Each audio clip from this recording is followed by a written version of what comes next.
eh. Hold up, wait a minute, let me put some wisdom in it.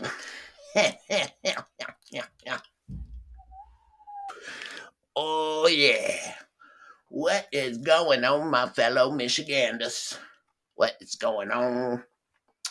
It's a cold one this morning. I told Logic, I'm ready, baby. You need to take a break. Let me get in there and drop some of that wisdom on them. Drop some of that good old wisdom on them. We off up in here in Michigan. Y'all know it's going down, baby. Grandpa Wisdom. Back in the building. Now, first things first, we want to say shout out a new state representative up there in the UP. He's Republican real decades in the hundred big baby.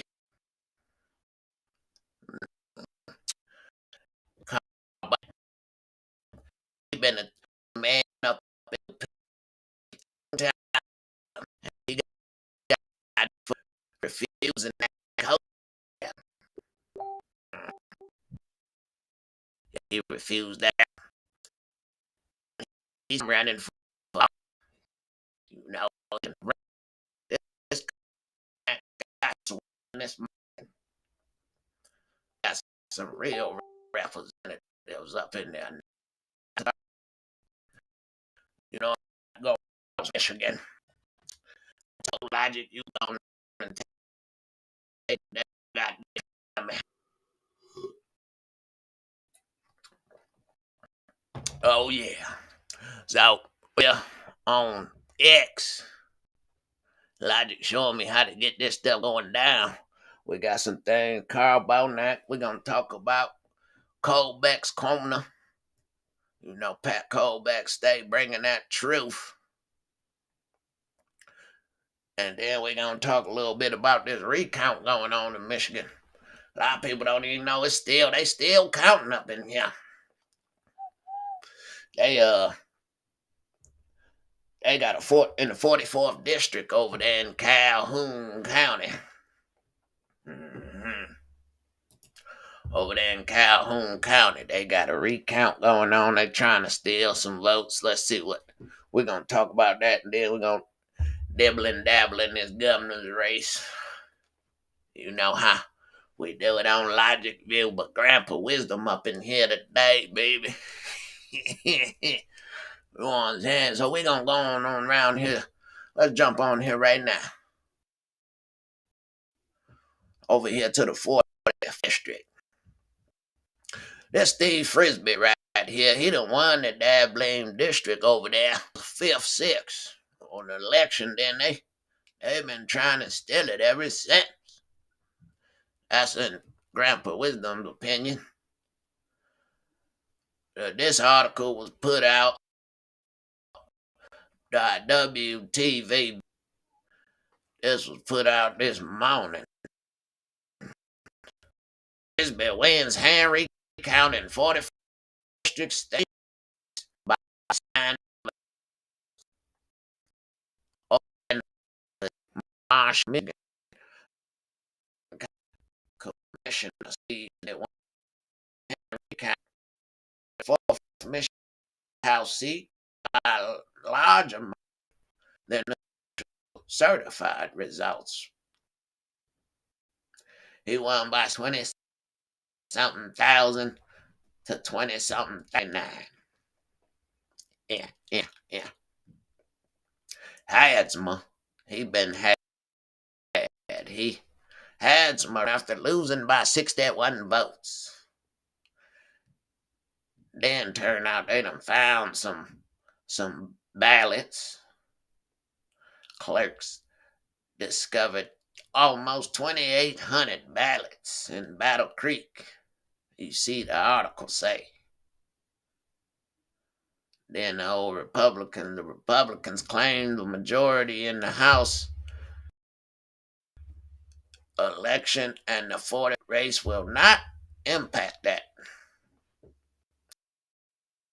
But they still trying to take it now. But after 3 recounts, Steve Frisbee still claimed victory. A hand recount of ballots in the race for the 44th state. Let's see what they got to say. A hand recount of ballots in the race for the 44th House seat is underway. Political reporter Rick Albin joins us now in the studio with the impact this could have depending on the outcome. Rick.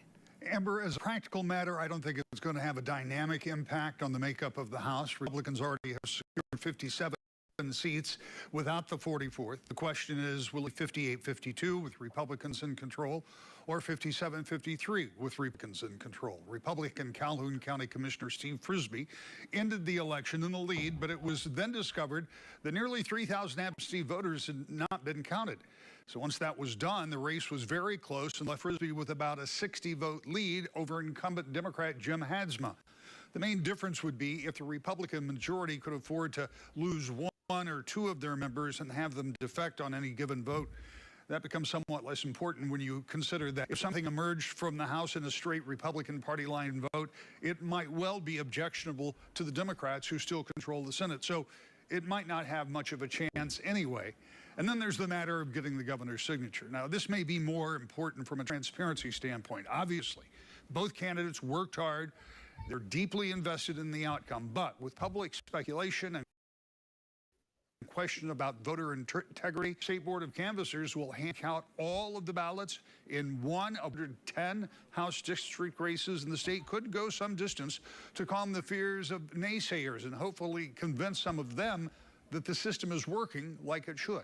By the way, the canvassers are expected to wrap up and certify that recount sometime this week. Amber? That's interesting.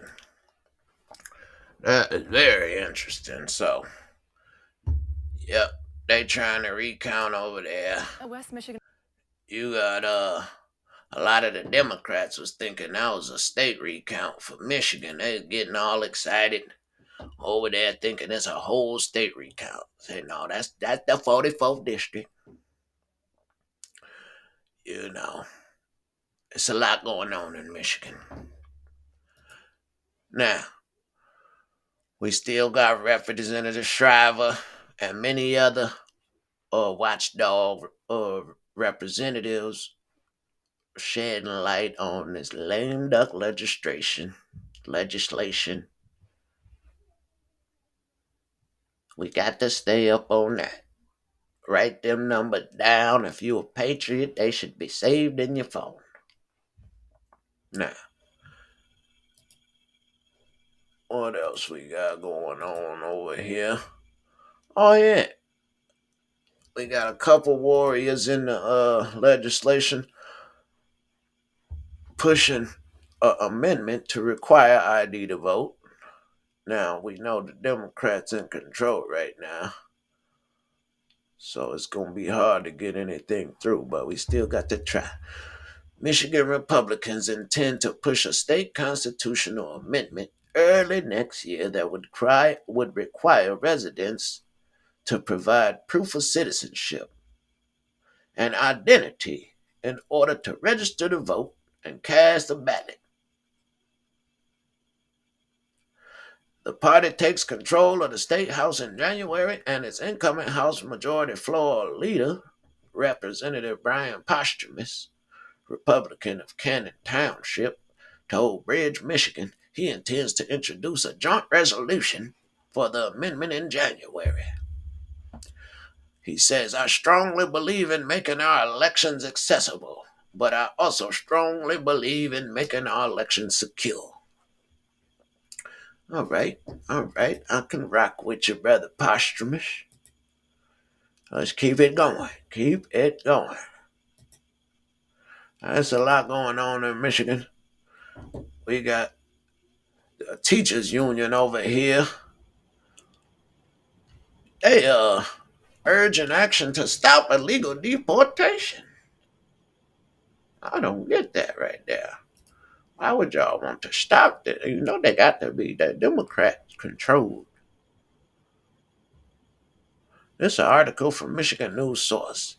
AFT, Michigan Teachers Union, urge action to stop deportation of illegal immigrants. Make that make sense.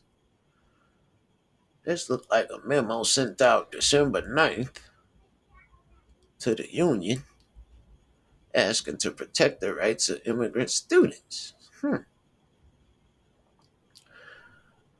The Michigan chapter of the American Federation of Teachers sent an email to its members and supporters asking them to protect the rights of students who are illegal immigrants.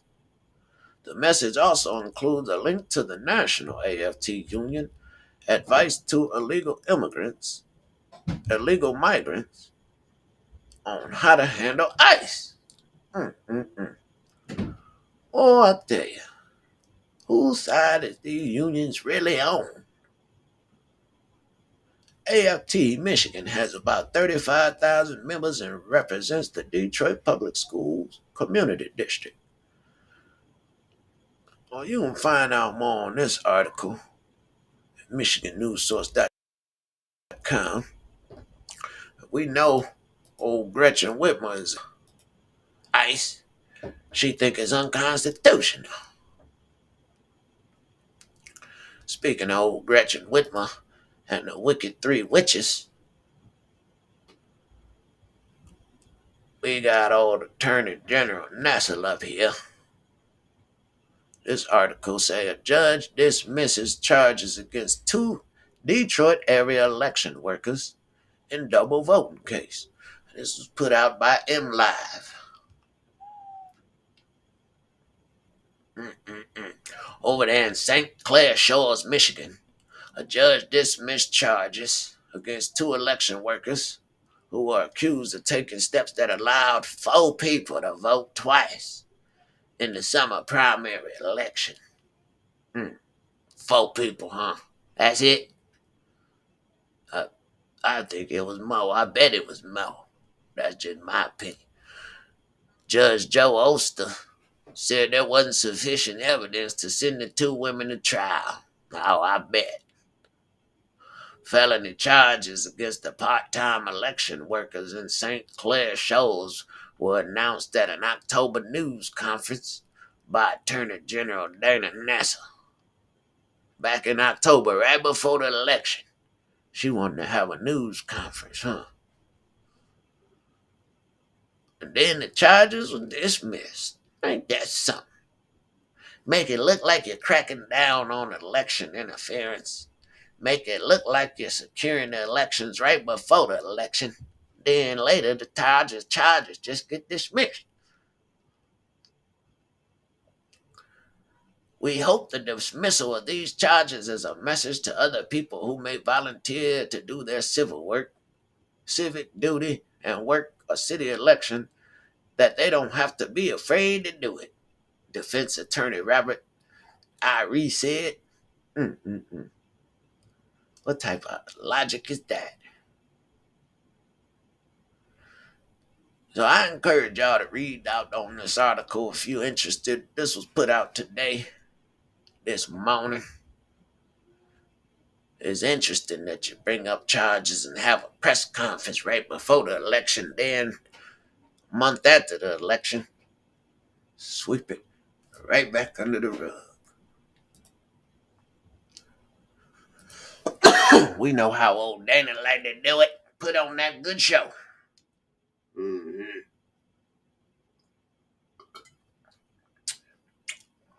Yeah, we know how she do it. All right, now, there's another article put out by NLive. Look like we got Republican-led states rolling out plans to help Trump mass deportation.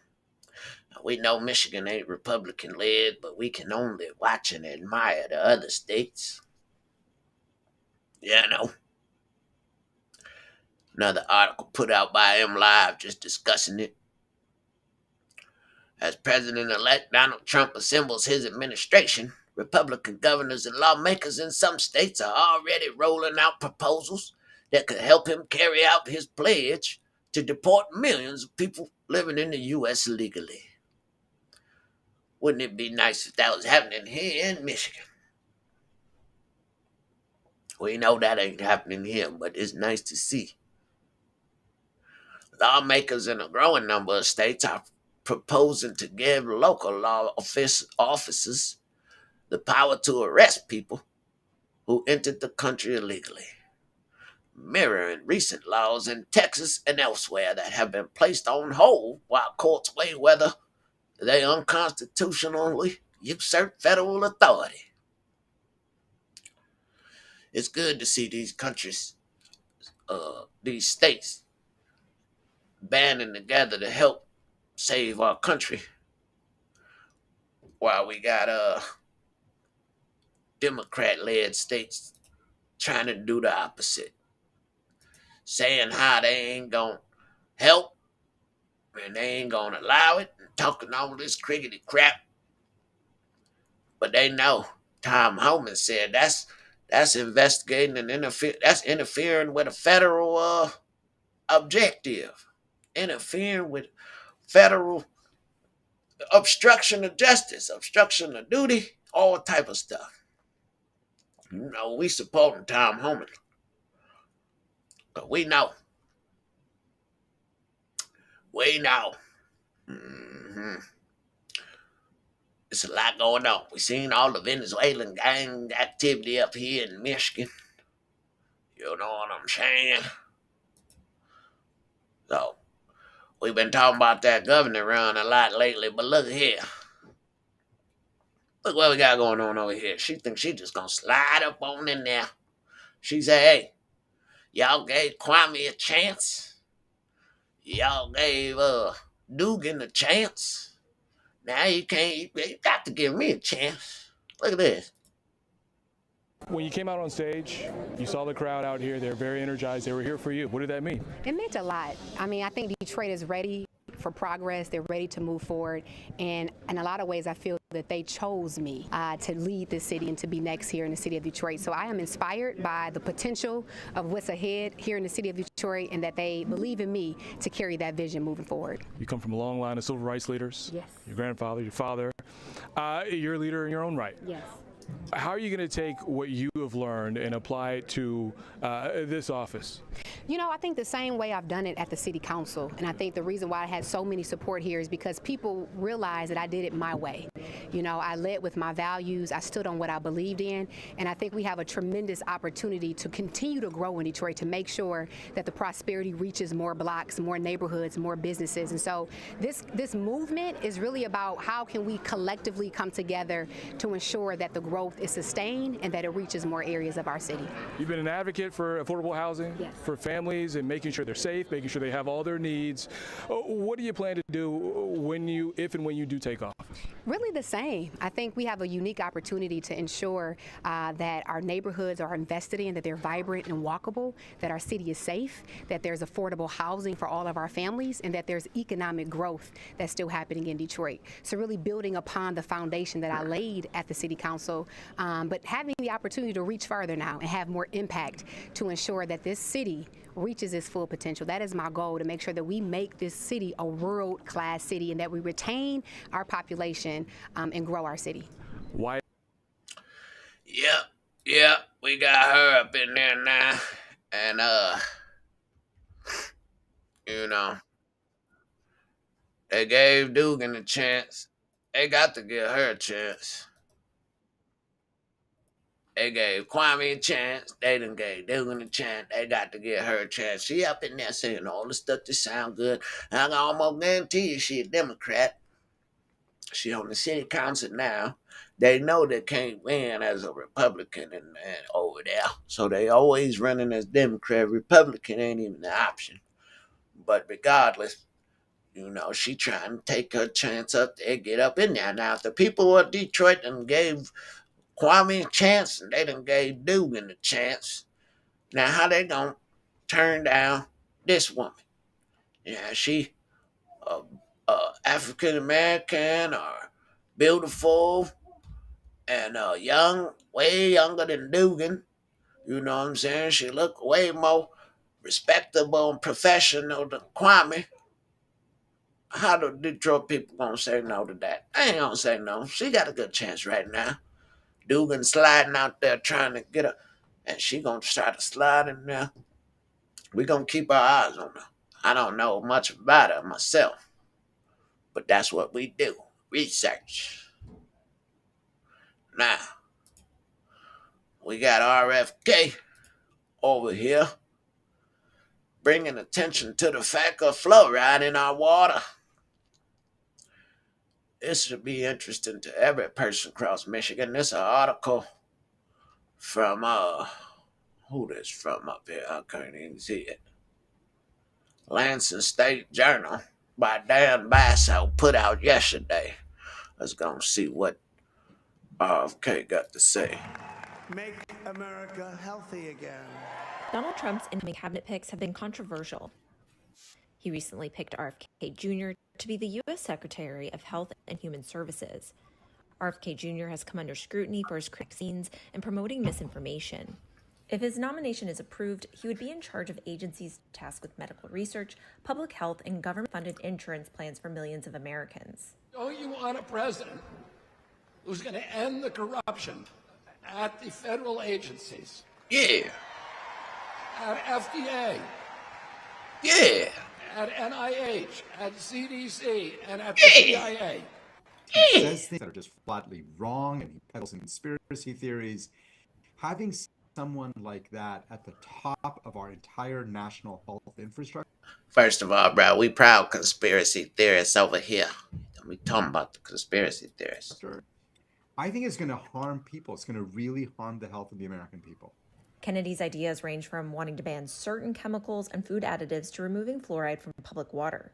Yeah. He also wants to redirect research budgets at the National Institute of Health, moving about half of that research money to preventative approaches.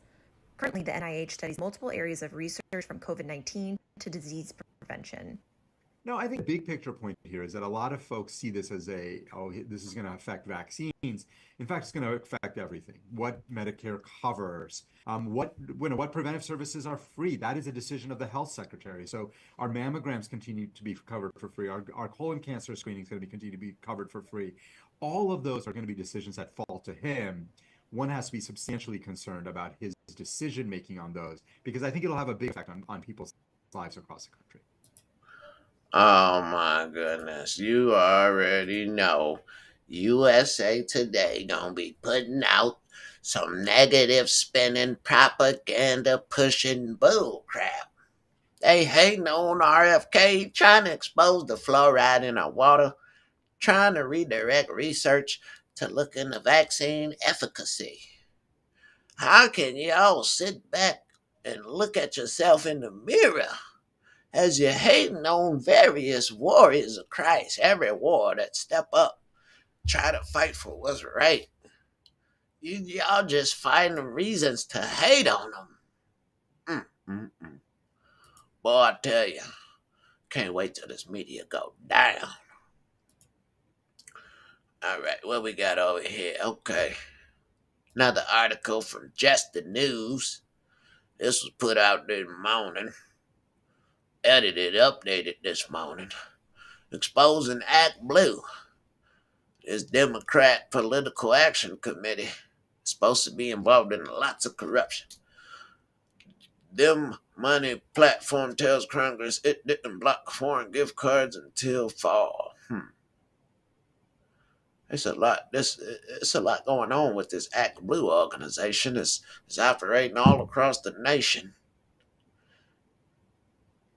Act Blue, the massive online fundraising platform for liberal causes, has informed Congress it did not automatically block donations made with foreign-bought gift cards until recently.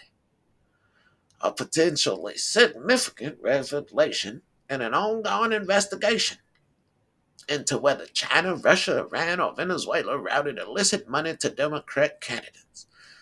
Oh, you better throw Israel and Ukraine on there too now. Don't leave them out of there. You're trying to pin everything on Iran and China and Russia, Venezuela. Oh yeah, if y'all don't know about Act Blue, read upon it. This Democrat liberal organization, behind all types of corruption. I think Jocelyn Benson know about it. I think Gretchen and Dana all know about it. They all. Well, that's just my speculation. What does it say right here? Act Blue. House Administration Chair Brian Steele, Republican of Wisconsin, whose panel oversees election integrity, told Just the News on Tuesday that Act Blue turned over documents under subpoena showing a major change in September to its donor verification policies designed to protect against flowing into political campaigns.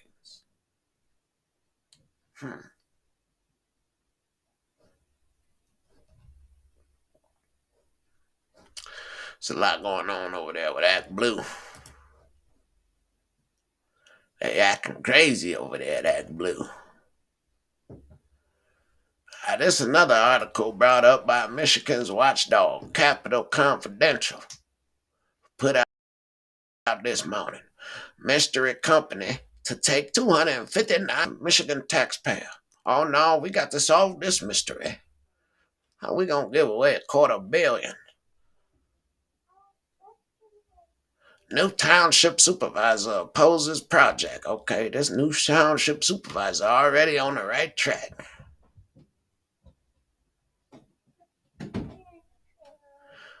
Michigan taxpayers are slated to give away $259 million to a mystery company to build a semiconductor plant near Monday Township over in Genesee County.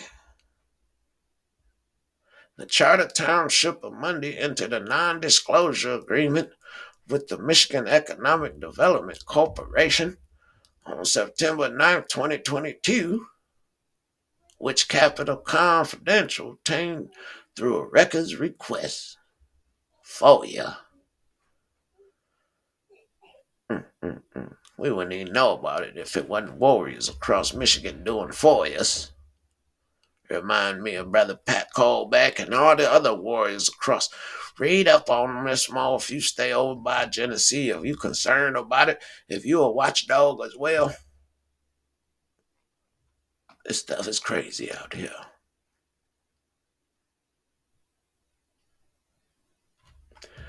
I'm going to be keeping an eye on that because we can't just be letting this stuff go unnoticed. That's what we're doing, shining a light on these cockroaches. Michigan Capcom, another good source of information.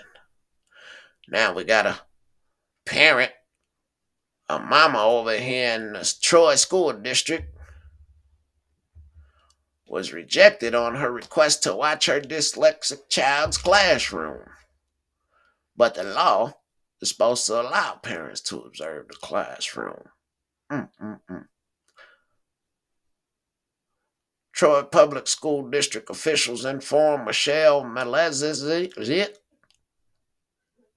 in October that they would not grant her request to observe her second grader's classroom. Malezit said, sorry for the mispronunciation, she said her child is dyslexic. She told Michigan Capital Confidential she wanted to understand better classroom reading interventions. Now that is legitimate and is a respectable request. How dare they tell her no?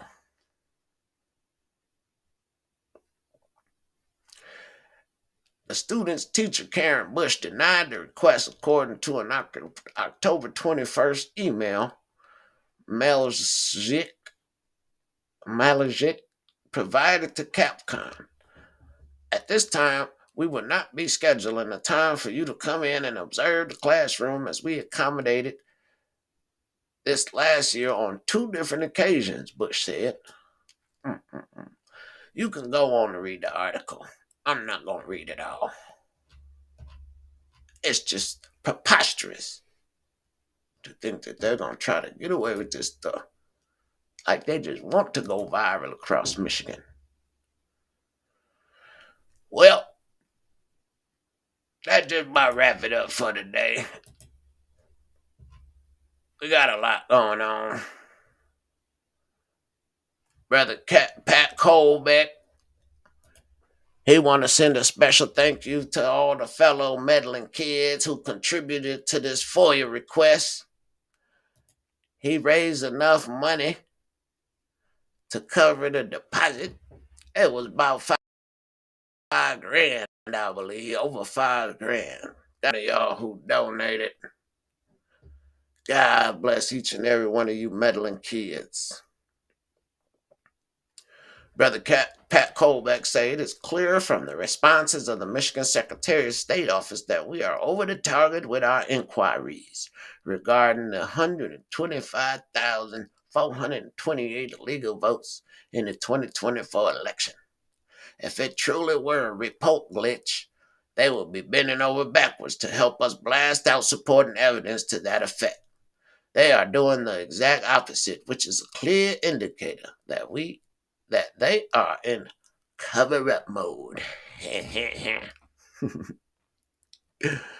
Gotta love Brother Pat Colbeck.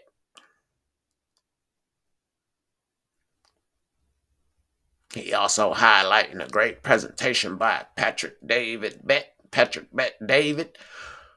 on how to eliminate the federal income tax. He says, remember, no income tax equals no IRS, which equals no need for the 16th Amendment, which equals no invasion of your privacy regarding how you earn or spend your money.